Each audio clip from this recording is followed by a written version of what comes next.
20 अक्टूबर 2009 international Islamic university Islamabad दोपहर 3:10। दो खुदकुश हमला आवरों ने यूनिवर्सिटी के तलबा और तालिबात को निशाना बनाया।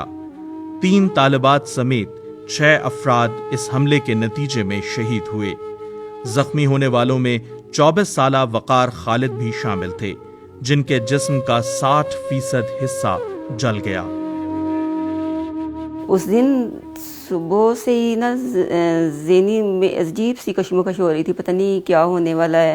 HOD साहब के रूम के आउटसाइड दरवाजे के साथ खड़ा था और हाफ फेस उसका कवर्ड था, तो उसके करीब जब पहुंचे तो सडनली उसने अपने आप को खुद को धमाके से उड़ा दिया। जब पता चला इससे रब्ता करने की कोशिश की, इसका मोबाइल ही ऑफ जा रहा था सेल। काफ़ी देर करते रहे कोशिश, इसके दोस्तों से भी रब्ता करते रहे, लेकिन कोई भी नहीं हुआ।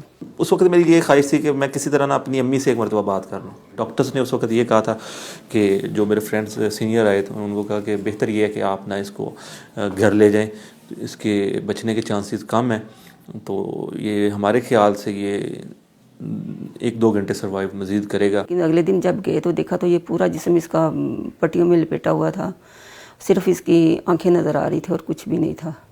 जब मैंने आंख खोली तो मेरे अब्बू थे वहाँ पे, तो उन्होंने देखा और उस वक्त उन्होंने कहा कि आज अल्लाह ताला ने मुझे एक और बेटा दिया है। ये सारी चीज़ें नज़र में तो थीं कि दहशतगर्दी की आग में जल रहा है हमारा मुल्क, तो लेकिन पता नहीं क्या वजह है कि ये नहीं सोचा था कभी कि मैं भी इस इंसिडेंट में कभी आऊँगा। एक नए अज़म के साथ ज़िंदगी को स्टार्ट किया। इनफरादी सोच नहीं रही थी, अल्हम्दुलिल्लाह वो इज्तिमाई हो गई थी। एक NGO स्टार्ट की थी स्क्रीम के नाम से, स्क्रीम अगेंस्ट टेररिज्म। कॉन्फ्रेंसेस करवाई, सेमिनार्स करवाए यूथ के हवाले से और ह्यूमैनिटी के हवाले से, और एक सॉफ्ट इमेज क्रिएट करने के लिए अपने मुल्क का, अपने मज़हब का। अल्लाह ताला इसको इसमें कामयाब करे। शायद इसी की आवाज़ किसी के कानों में चली जाए और कोई दहशतगर्दी से बाज आ जाए कुछ लोग। दहशतगर्दों की नज़र में ना तो कोई मज़हब है, ना जेंडर डिस्क्रिमिनेशन है उनकी नज़र में। उनका काम है मारना। ये सोचते नहीं कि किसका भाई है, किसका बेटा है, किसका वालिद है या किसकी माँ है या क्या है।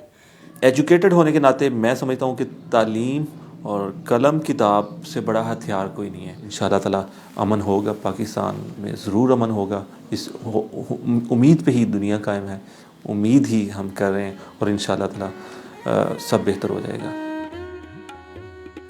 आज वकार अपने इदारे के जरिए दहशतगर्दी के खिलाफ आवाज उठा रहे हैं। 1 साल इंतहाई तकलीफ सहने के बावजूद वकार का वकार पाकिस्तानियों के लाजवाल अज़्म की दास्तान है। ये पैगाम मफाद आम्मा के लिए वज़ारत इत्तलात व नशरियात हुकूमत पाकिस्तान की जानिब से पेश किया गया।